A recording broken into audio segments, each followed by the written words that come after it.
Next up is Saf. He's a product designer. Over to you at Deliveroo. It's really interesting going last. I feel like all the themes are pretty much the same, and I feel like you guys are going to think I've just copied everything. So, Assalamu alaikum, I'm Saf, or at Saffad Khan on Twitter. A bit about me, I'm a product designer at Deliveroo. Who hasn't heard about Deliveroo? Amazing. Oh, cool. So, I've been there for about 2 years. Before that, I was at Halo Taxi Company, and before that, agency. So, I've been doing this role for about 4 years. And I've also got 2 side projects. One of them is Halal Mapper, which me and Mujahid worked on together. And the other one is Cinemap. So both of them on the App Store. That one launched about 1 year ago, about 15,000 downloads. So doing okay there. And Halal Mapper is like 3 weeks, maybe. But yeah. So this is the big question: how to break into tech? I just want to start off by saying, actually, it's an incredible time to be in tech right now. The reason being is, like, if you look at this is really bright. If you look at the most public traded companies in the world and like rank them by market cap, top 4, and I think at some point Facebook's like down there as well. Top 5, maybe give it a few years, are all tech companies, and like this is like incredible because a few years ago, or actually like 6 months ago, top 4 was Walmart, had a few other businesses on there, but to have like the most valuable companies in the world to be all tech companies is just massive, and that just shows how much tech is like in our lives, right? And how much it's actually shaping the way we think, shape like our culture, shape the way we do things, like self-driving cars. That's going to like completely revolutionize the way we think about getting from A to B. How we watch films now, it's just everything's completely changed, and like the crazy thing is, we are all behind this. Like people in tech are actually the ones that are, shaping all of this. So, you guys heard about product manager, developers, and I'm product designer. So, what is a product designer? Now, when I was doing these slides, it was actually really hard, and like in 10 minutes as well, is a pretty hard thing to do. So, if all of this feels like, information overload, like it's just normal, I think it's a lot to take in. So, product designer, also called UI UX designer, app designer, and there's like a ton of other roles that have different titles. You may or may not have heard of this, but fundamentally they're all the same. And the problem is, like, we can't really, within the industry, we can't actually agree on what we should be called, and like this is an example of that. And actually, like as Mujahid mentioned, we can't even explain to our parents what we do. So my parents think, well, actually, I think I do IT support. So I'm always helping out my dad print emails or like fix their printer and stuff. But yeah, I just say I do computers, basically. People like outside of tech, they think I just paint stuff. I open Windows 95 and I paint pictures or I make things look pretty. My friends think I just like do that on a computer, but what I actually do is I help shape digital product that people use. So this is a really broad term, and I'm going to try and drill this down a bit, so bear with me. I understand how people use software. So everyone who thinks they're tech savvy here or tech literate?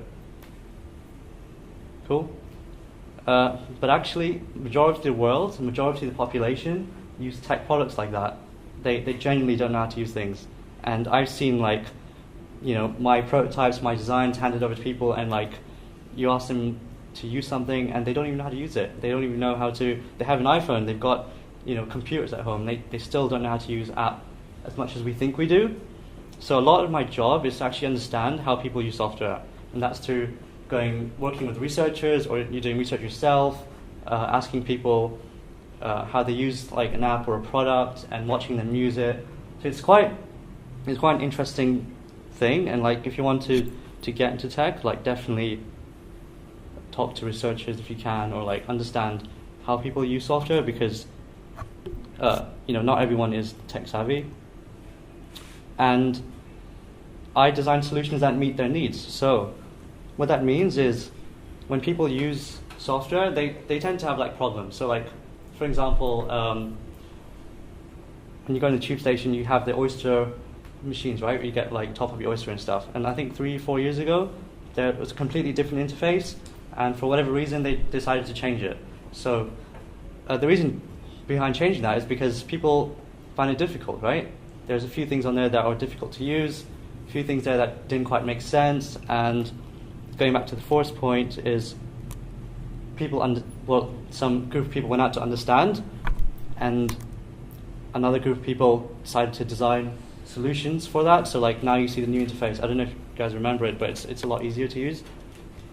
Also, another part of my job is designing interactive screens that make sense and look great. A lot of people just think, I'm going to make something that looks great. First thing that comes to mind is make something that looks pretty, but actually it's a lot of stuff before that, and I'll try to kind of explain that a bit more as well. And also another part of my job is understanding what the best solution is and how to get there. So when you want to, let's say, design a product, you're not going to design you might design a motorbike, like for example, this classical industrial designer kind of space. Let's say you want to design a motorbike, but actually you might start off with a skateboard, right, and go from A to B, and then you go from bicycle, and then scooter, and whatever, and then the end product might be a motorbike. So you want to kind of understand how to actually get to the actual product that you want, and like how to actually get there. So this is a kind of you work this out with product managers usually, and you have such things like as roadmaps and stuff like that. A typical product design process, I'm not going to go into much detail, but basically it's 3 phases: understanding and exploring, and then building. And within that phase, this is really important. Every designer should prototype their ideas. So you build something that looks real, but actually is a fake sort of design. Like there's a saying in the tech world, "Fake it till you make it." That's kind of what it is.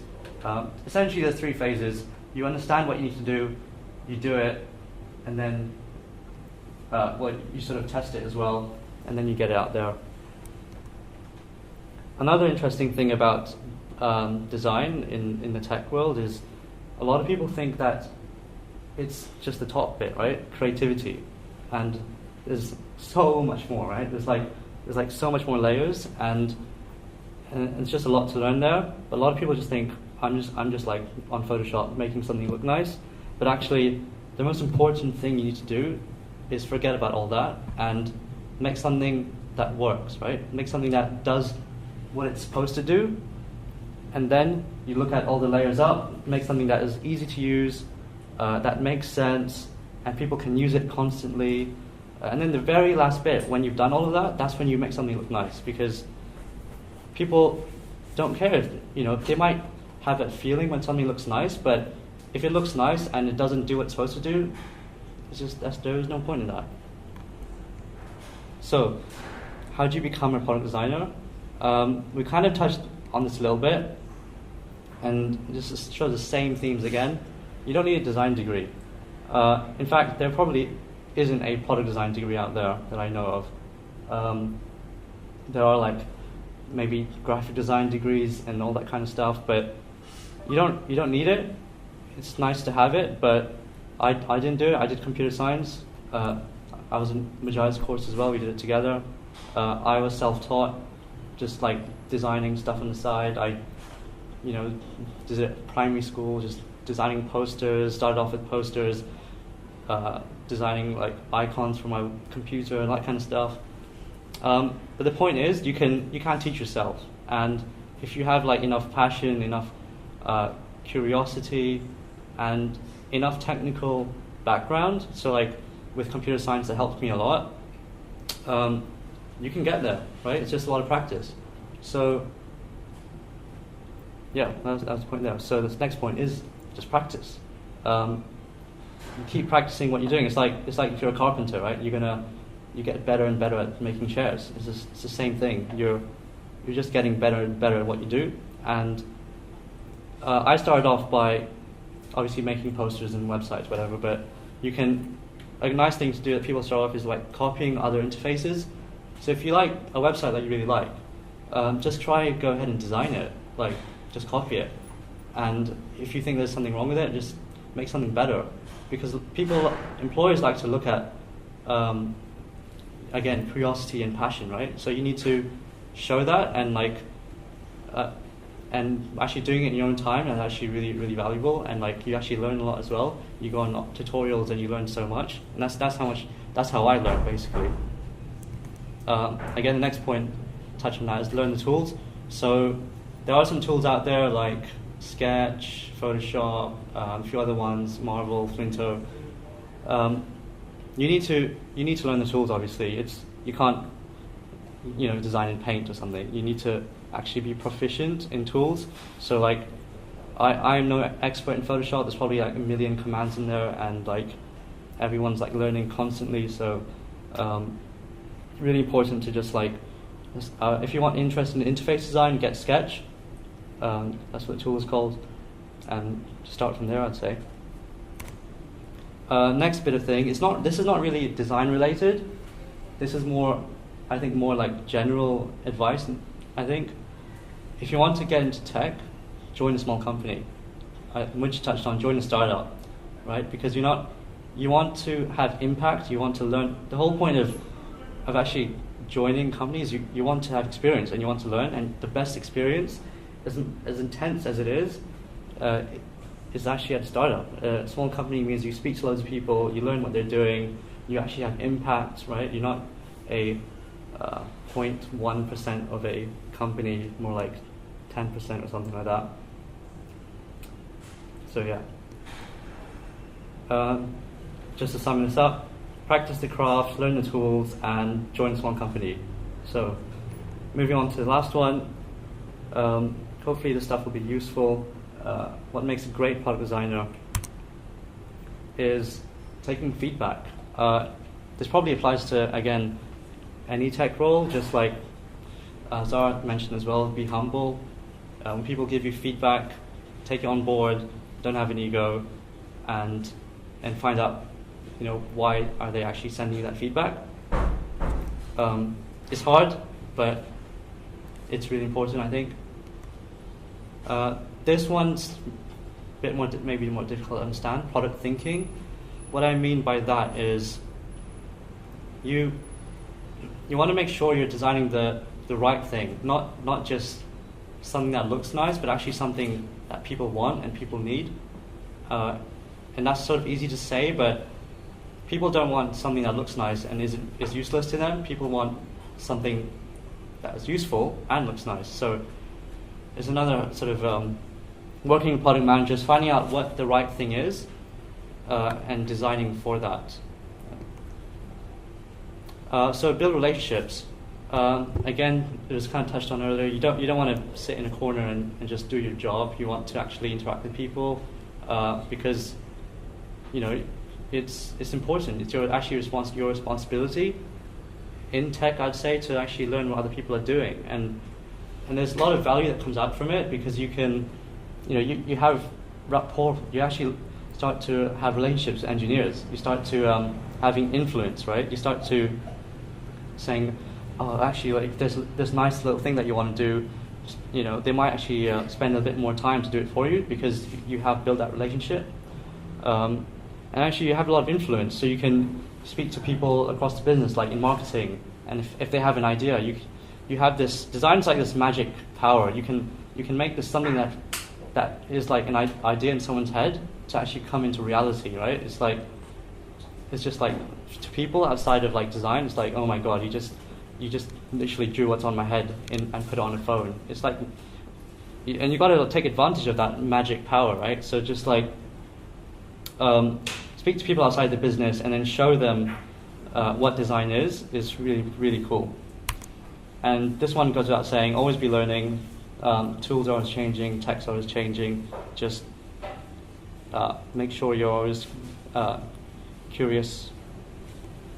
And this is to sum it up again.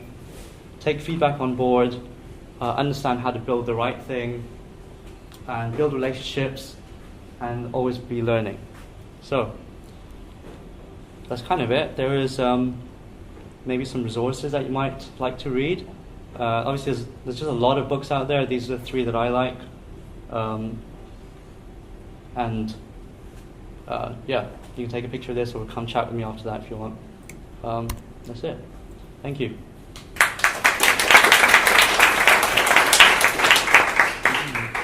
Questions? What part of the delivery app did you design? And the second question is, how are delivery doing rates? Okay, so the first question is, what part of the app did I design? And the second question is, how are delivery doing against Uber Eats? Yeah. Okay, first question is, designed most of it. Second question is... The app? Yeah. So Yeah, the iPhone one, yeah. Android one wasn't me, but the iPhone one. Second question is, how are delivery doing against Uber Eats? Unfortunately, that's private business information that I can't disclose, but nice try. Let's just say I'm still here, so I've still got a job. Anyone else? So you've successfully built 2 different products. Yeah. What are some of the ways that you do your market research to validate your ideas? Okay, so the question is, what market research did I do to validate my ideas or my side projects? That's a good question. I'd say both of those. So let me just skip through the slides. Yeah, just to go back to the start. Cool.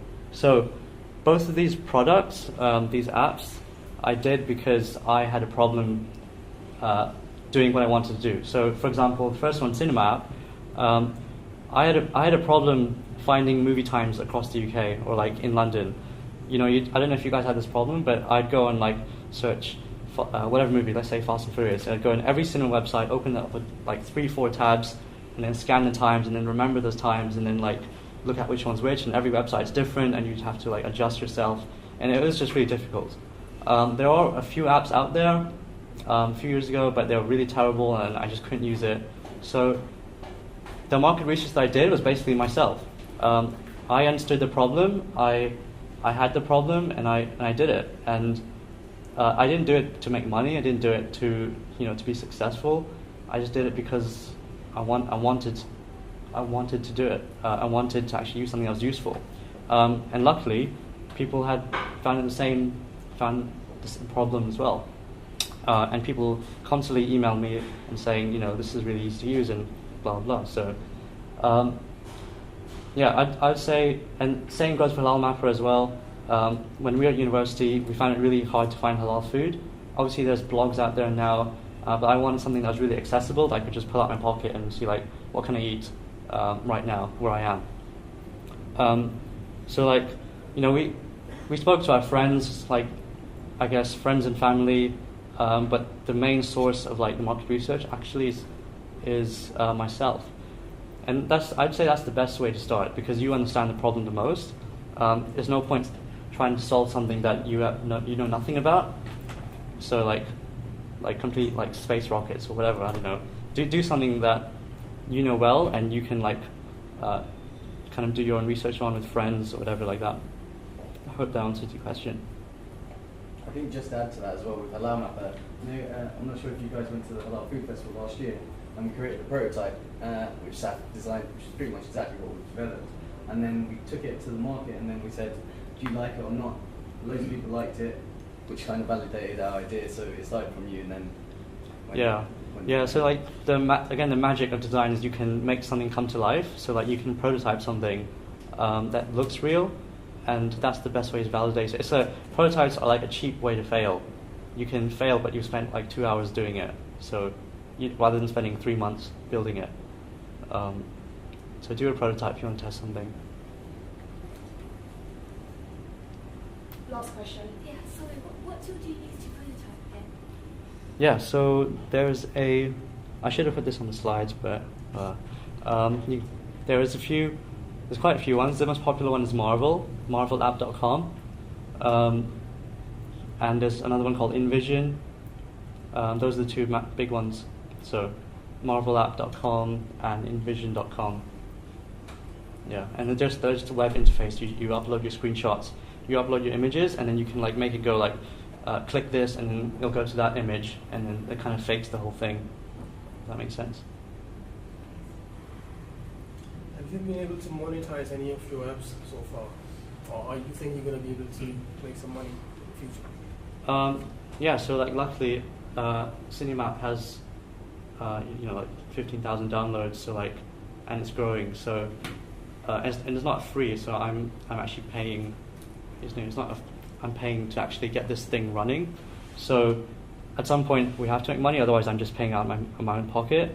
I'm not making any money at the moment, but we are thinking about it. Definitely for the first one. Second one is really early stage, but first one definitely thinking about making money. Yeah, don't know what yet, but it's on.